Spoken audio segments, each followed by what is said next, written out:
Hi guys, it's Kat, and today I want to talk about a book that has meant so much to me. It is the 5th book in the Geek Girl series.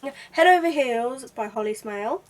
I finished this last night, and I can honestly say it was one of the best reads of this year so far. I actually met Smale the 7th of April. She was so nice. It's always nice to go to events and to know how the author, how they do their books. So pleased with this. Funny, hilarious. Harriet is one of my favourite characters. It's nice to have a character where, you know, you don't feel quite so alone in these situations. I thoroughly enjoyed this. I gave it a 5 out of 5 stars on Goodreads.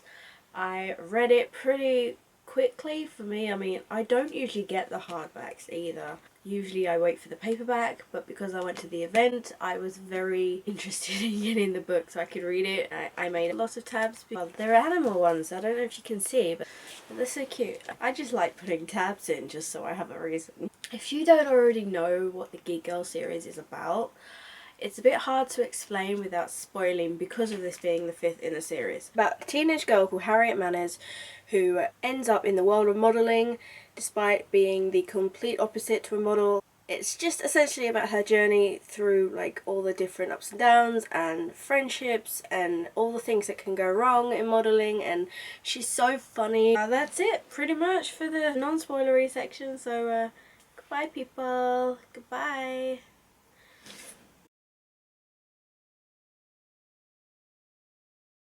Harriet Manners is just amazingly.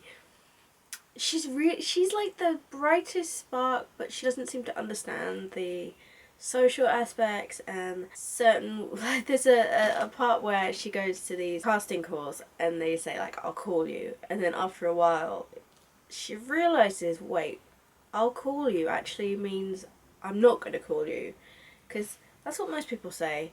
Oh, I'll call you. You don't really mean it. We start off with Harriet going to a cafe to meet her new friends that she made at the end of book 4. After the disastrous party, Team Jim, Jasper, India, Natalie, Toby and Harriet. And she's sort of going a bit overboard with planning. She's trying to plan a sleepover and it's like, oh my god.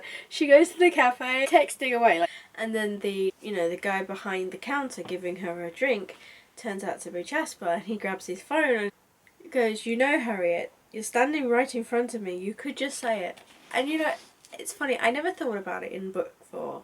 I never thought about Jasper when he was portrayed as a bit of an arse really, and you only really understood him at the end. And in this, basically, as soon as he was in it, I could feel the crackle coming off him. It was so obvious. Jasper likes Harriet. I really liked the banter between him and Harriet, and I was like, I really want them to get together. And I called it. I was like, I ship Harriet and Jasper. It's so obvious. He makes subtle hints now that it's like flirting really. He does like her in that way. And it's so funny how oblivious Harriet is. She's waiting in the cafe. These girls that she knew from the last book, they're squealing and looking at Jasper like, oh my god, he's so hot. And then because Jasper comes over and talks to Harriet like, oh, are you two dating? Oh my god, oh my god.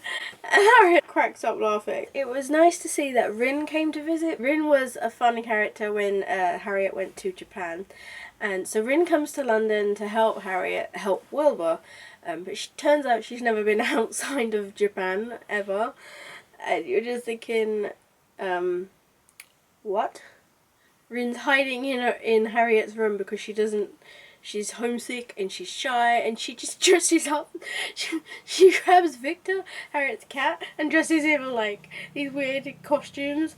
And I'm like, well, poor cat. But Harriet's like, you owe me, cat. You owe me. This is what you get. This is your karma for stealing Tabby's toy.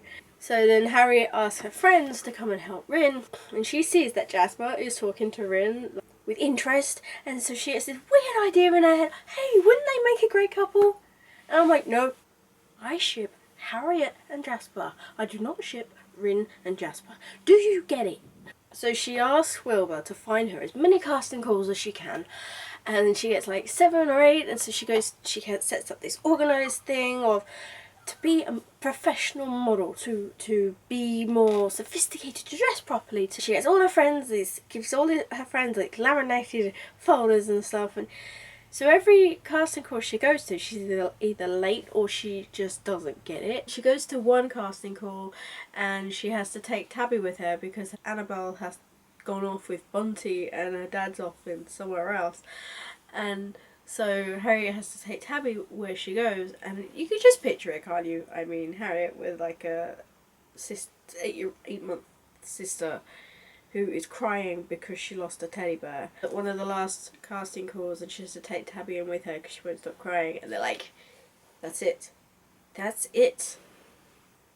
then they want Tabby and her to model together, and I'm just thinking, this is not going to end well, because there's no way in hell Annabelle's going to say yes. So when they think that Harriet is actually the mum of Tabby, I'm like, oh god, Harriet, what are you doing? I was literally like cringing because I thought, oh Harriet, this is going to really, really go badly.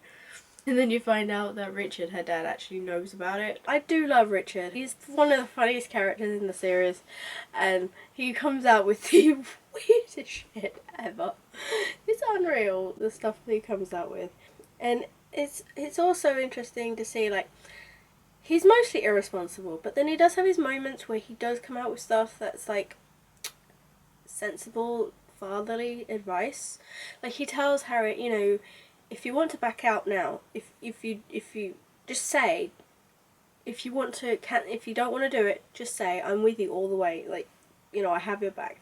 And it's such a sweet thing to say, because, you know, that it's not easy for Harriet to do this modelling. But when Harriet's doing the shoot for the Queen Elizabeth thing, Aiden's telling Jasper about all the different things that Harriet's done in the past and all the mistakes she's made with the octopus and the snakes and the monkeys, and you're like, oh god. And it's making her extremely angry, and the photographer's like, great, keep it like that. Like, you're giving off a great Queen Elizabeth vibe here. You're gonna be grumpy. And it's actually a really fun scene because for once Harriet doesn't mess up. Well, she kind of does. She kind of does mess up, doesn't she? She messes up when she starts, like, trying to get an emotional performance, and then she starts crying, and it's like the most heartbreaking thing because she's trying not to think about Nick, and it's so sad because it's all that emotion built up, and it's suddenly like the box has opened in her mind and she cracks. Best part when Jasper like says, what the hell is wrong with you? What did, to the photographer, what did you do? Why is she crying? At the end of the shoot, Harriet gets a phone call from Wilbur saying Vogue want to do another shoot with her, and it turns out she's not getting paid, and you're just like, what the f***? Why would you not get paid for doing a photo shoot like that? That's not fair. They should have told her first. How is anyone supposed to know that Vogue don't pay? I mean, I'm sure, surely they pay. Surely. I don't know, whether it's a true fact or not that they don't pay, and yet people still want to work for them, I do not know, but that just sounds ridiculous. They're one of the biggest fashion, you know, companies in the world, and it's like, hey, you know, we're not gonna pay you because, you know, why? So Harriet actually goes off to India in this one, which is a good change. I mean, she's been to Morocco and Japan and a bunch of other places, and she always messes up in each one, but this time she doesn't mess up, and it's brilliant. I was laughing so hard when she was on the car ride to the photo shoot, and they're like, you might want to close your eyes. You can picture the cars like a F1 racetrack. I love the fact that in each book she deals with animals, and this one is no different. She deals with an elephant. I love how elegant elephants are, and she seems to love them too. I mean, she didn't mess up, did she? So that was something. When it's all over, she goes and tries to persuade Peter Trout, the guy that hired her, to rehire her dad after told Peter Trout where to go last time. Because she asked the photographer if she could have a photo sent to her that they weren't going to use. She sends it to her dad and he sends it back with these slogans and she puts it on, photoshops it. Another thing, how does Harriet afford the text messages? She's in India, not freaking Spain. How does she not have a phone bill as high as like Mount Everest? I mean, I'm not even kidding. I was amazed by how many text messages she was sending in foreign countries. It didn't seem to have any problem with it. If that was me, I'd have racked up a bill like about £300 or £400. Because text messages are not cheap. I'm not kidding. They are not cheap. When she gets back home, she sees India walking around and she thinks India's going to the library, but she's not. Turns out India hasn't been getting any of her texts, probably on purpose, and India is essentially dumping Harriet. I don't understand why India couldn't have just told Harriet all along, I'm sorry, but I can't be friends with you anymore, or something's gone wrong, and then maybe they could have sorted it out. Maybe Harriet could have known ages ago that actually her problem is that she seems to control people too much. She's actually bossing them around, they don't like it, and it's, you know, she needs to stop. That way, Harriet could have learned her lesson in time before ruining a friendship, without even knowing she'd ruined a friendship. But it's just so ridiculous how people can't just communicate. You know, she's a very smart girl, but sucks in some areas. So of course then Harriet, all upset, goes to the library only to find that, worst of all, her friends didn't turn up.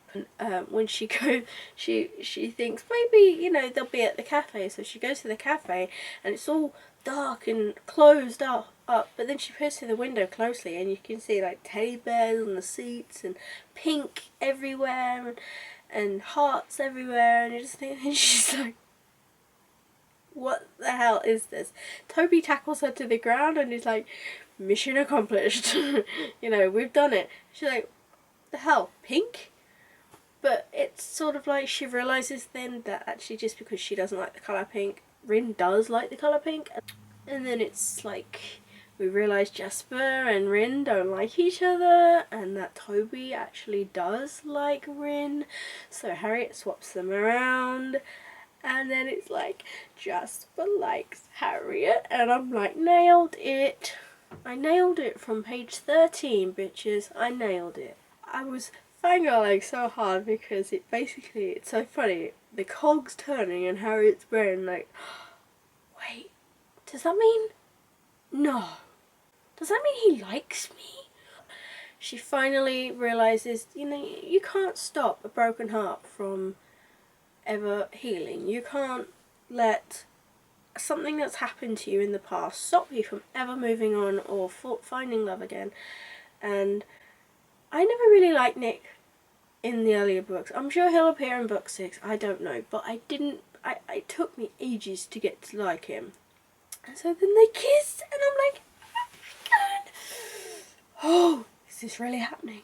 My notes are basically all in caps, oh my god, Jasper likes Harriet, I knew it, oh, they kiss, oh my god, and they kiss, and they kiss, and they kiss, and they kiss, and they kiss, and they kiss, and they kiss, and then of course the bomb drops because Harriet goes home thinking everything's hunky-dory, all of the things that have happened, you know, everything's gone to plan, and then bam, she sees Wilbur in her house with her parents and Bunty at the kitchen table talking about everything that's happened, and it's like, oh dear. Annabelle is so scary when she's so angry. She gets so calm. It's ridiculous. Those people that get really quiet when they're really angry are the ones that are the worst. I'd rather someone shout, then I know that they're angry. What's the punishment? They're like, oh, you know, it will happen, you know, when you least expect it. Well, maybe we'll leave, you know, take a Sharpie and leave the lid off, you know. Maybe we'll, you know, rip up some pages in the book or something.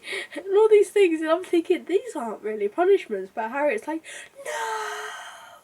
Anyway, so I'm going to wrap this up. This is one of the best books and I cannot wait for book 6. There aren't many books that I can finish and absolutely adore because they've made my week or whatever. It's definitely going to be really, really sad when it's over. And as far as I know, book 6 is about Australia, judging by the fact that at the end she gets asked to do a job in Australia and she's going with her best friend Nat. So, but I was so gutted because at the same time she's just got with Jasper and he's like, I'll still be here when you come back. I'm thinking that's not the point. Why can't he go with her? Why does she have to go? Anyway, do you like my new pillow? I got it from Society 6 and it's done by Paper Fury. So if you haven't checked, if you don't know her account, I suggest you go do that now because she does some brilliant designs. It's just a shame they're not in t-shirts because I would kill for some of the t-shirts, but yeah, this pillow is brilliant.